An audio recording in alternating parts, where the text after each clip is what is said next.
to the NBA.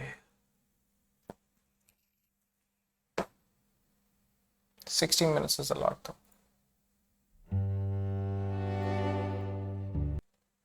Okay.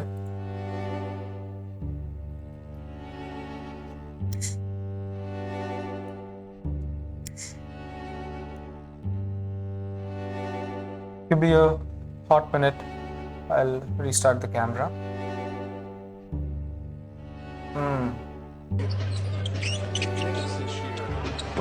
He looks like Katie and Shaq mixed together, my dog. Huh. That's how I know you ain't watching the game. You're not watching the games, Pete. That's how I know you ain't watching the game.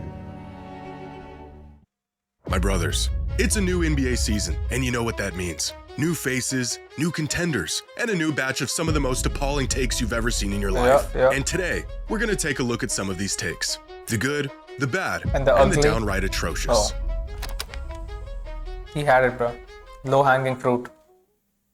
Today's video is sponsored by SeatGeek. With the NBA app, you search got for you. ticket, have I 10 got y'all. run across. Starting with this fan who says Victor Wembanyama will not only win Defensive Player of the Year this season, he will win it for the next 7 seasons in a row. And as crazy as this sounds, I feel like it's not even out of the realm of possibility. At the moment, Victor's preseason odds for Defensive Player of the Year are -175. The kid is favored over the rest of the NBA. And looking at his progression and his numbers from last season, it's What about clear that why Oliver he's the Rue heavy guy, bro? favorite. Here Who's are the players 7'9" with the in his highest stocks per freshman year. game over the last decade. That's of course steals and blocks combined. Yeah. And for even the biggest stat stuffers, averaging 3 stocks a game is a number that will earn you a DPOY, if not at the least, get you in contention. The players who achieve this mark are usually defensively versatile big men, and the largest total over the last decade belonging to Hassan Whiteside in 2016, with 4.2 stocks per game.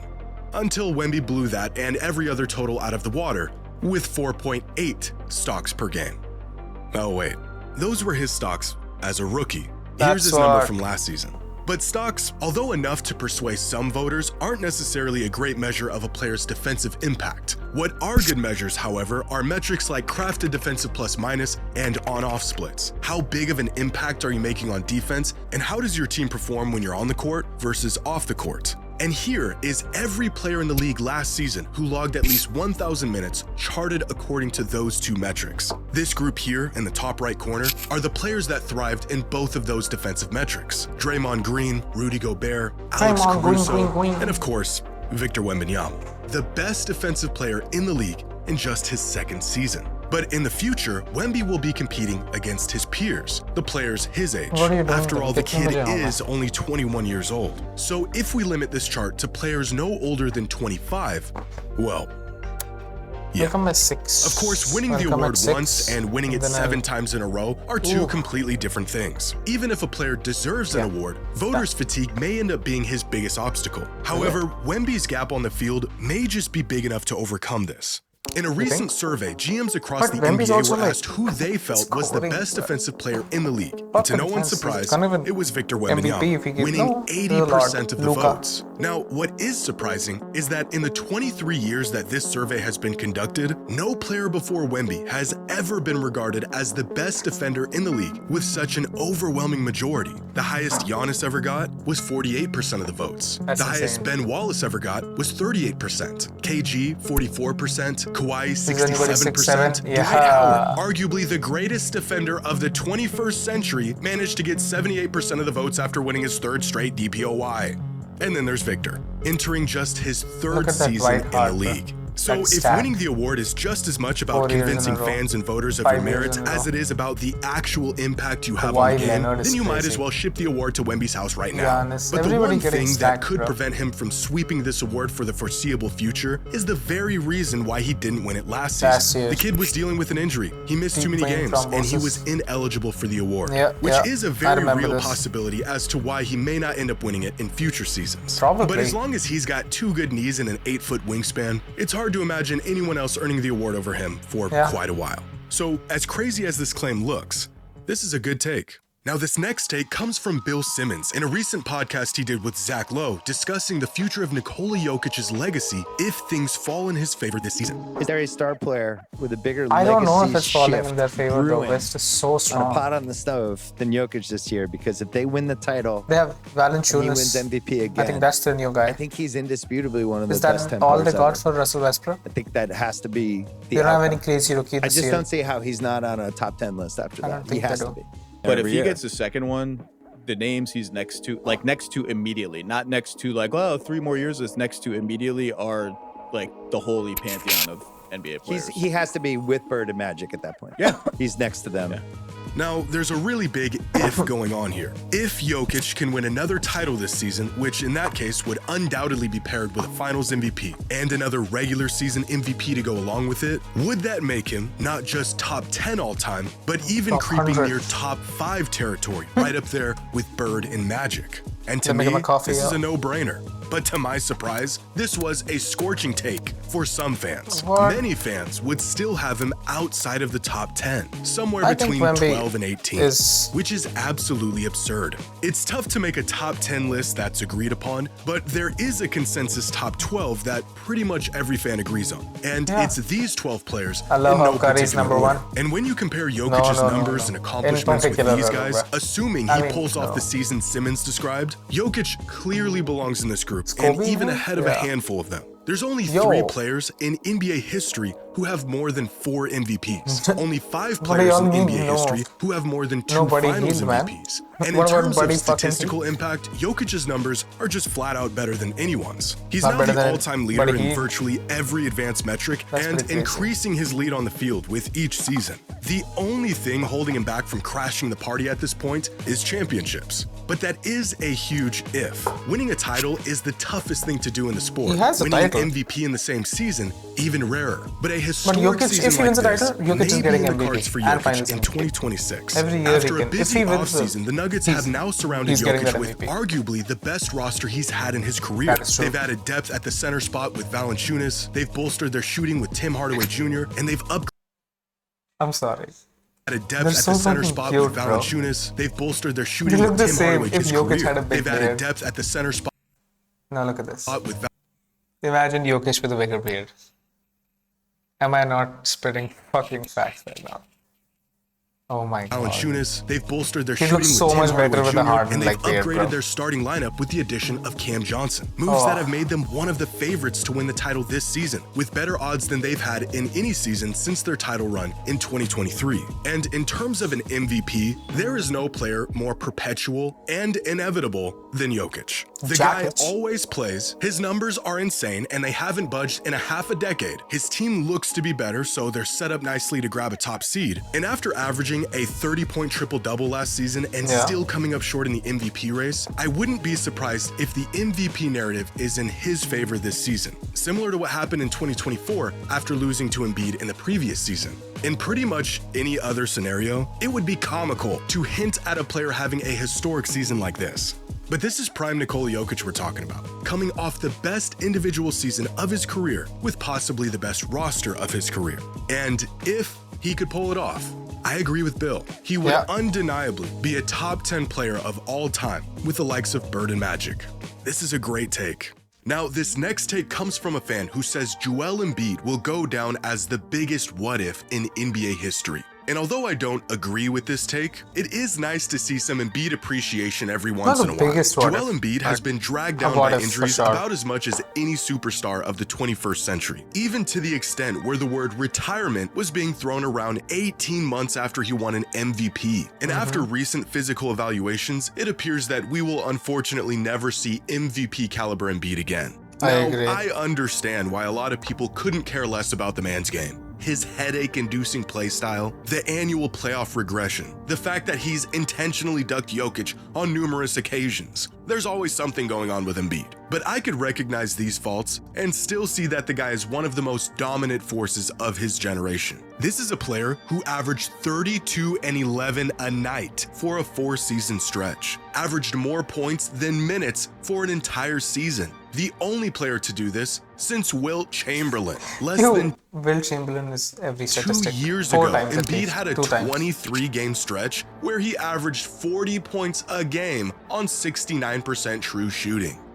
I did not know 40 that. a game. A stretch that included a 40-piece on Jokic, a 50-piece on Gobert, and a 70-point, 18-rebound bomb on Wemby. When the man is healthy, he is legitimately unguardable. He's also one of the few offensive juggernauts that not only has the capacity to anchor a defense, but is willing to do it. Two-way impact statistically on par with Jokic for consecutive seasons. Somewhere buried under all that foul baiting, showboating, and grifting is a player who could dominate the game without doing any of that.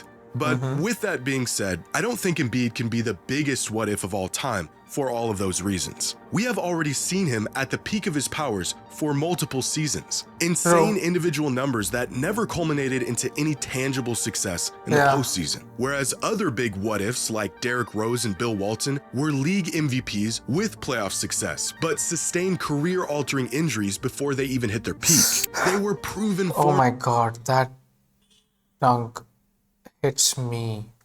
I had like but sustained goosebumps. career-altering injuries before they even hit their peak. They were proven formulas who got hurt the moment they were impacting the league. There's also the what-ifs in the form of players who had all the potential in the world, but got hurt before they could even tap into it. Greg Oden, Penny Hardaway, Brandon Roy, Grant Hill, reduced to a fraction of their abilities so early in their careers, all we were left wondering is what if they hadn't gotten hurt? Having a near career-ending injury just 33 games after hoisting an MVP trophy will certainly get your name thrown into some what-if conversations. But sustaining that injury at 30 is a lot different than sustaining it at 23. For the better part of a decade, we saw the extent to which Embiid could dominate games, so there really isn't much what-if left in the tank. If anything, I would put him in the "it's a shame this guy couldn't stay healthy" category, with players like Tracy McGrady, Kawhi Leonard, Yao Ming, Amari Stoudemire, all-time talents who met their potential but couldn't put it together for more than a season or two at a time without their bodies failing them.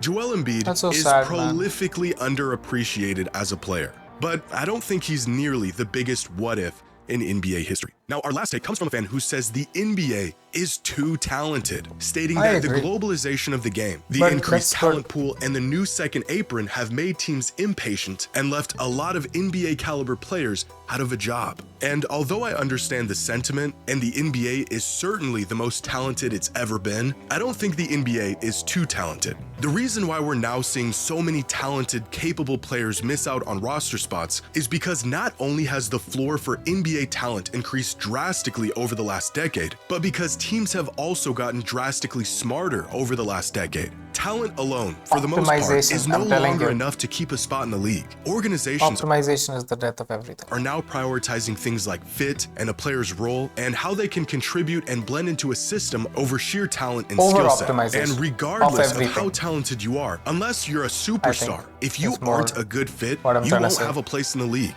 This has led to a lot of ultra-talented players completely sitting out of lineups or getting relegated to the G League or overseas, and fans asking, how is that guy not in the league? And the answer usually isn't that they weren't good enough. It's that they weren't a good fit. The inverse of this is also true. Players of lesser talent can end up getting roster spots these days because they may have a specific skill set that fits what a team needs, and they're willing to play into that role. There used to be a time where you could say with confidence that the most talented basketball players in the world were all in the NBA. In fact, before the boom of foreign talent in an expansion league, you could argue that there was a time where the NBA had more roster spots than there were NBA caliber players. But this is no longer the case. Today, there are more players with NBA talent than there are NBA jobs, and more NBA level players not in the NBA than ever before. And while the talent pool continues to grow seemingly exponentially, the number of roster spots has stayed the same. But you can still find examples today of players who are so talented: DeAndre Ayton, Russell Westbrook, Ben Simmons, and on the upper end, Jordan Poole, D'Angelo Russell, Zach LaVine, that teams are more than happy to pay up and have them on their roster, regardless of if their playstyle or skill set is conducive to the system.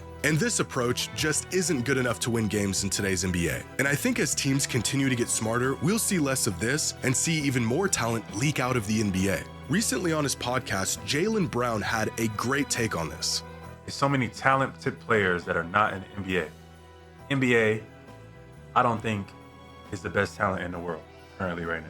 They're taking like the utility guy draft approach, where they just drafting guys that they know are not going to be stars, but will be great role players to develop.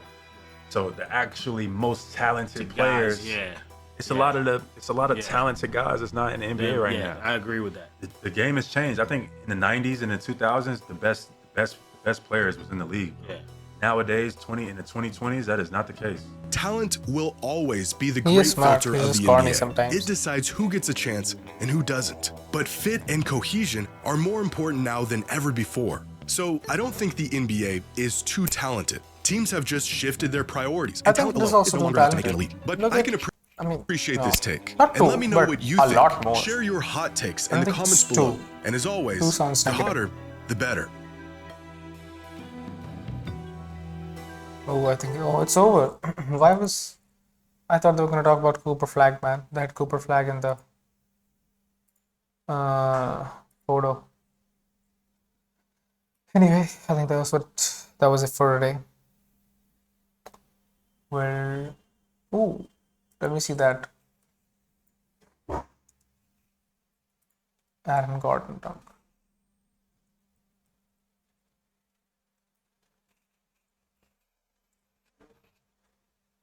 Where is it? Shorts, right? Gordon, behind the back. Another crossover down the lane. And the poster. Look at that shit, bro. AG. That's what I'm saying. Filthy. Anyway. GG's.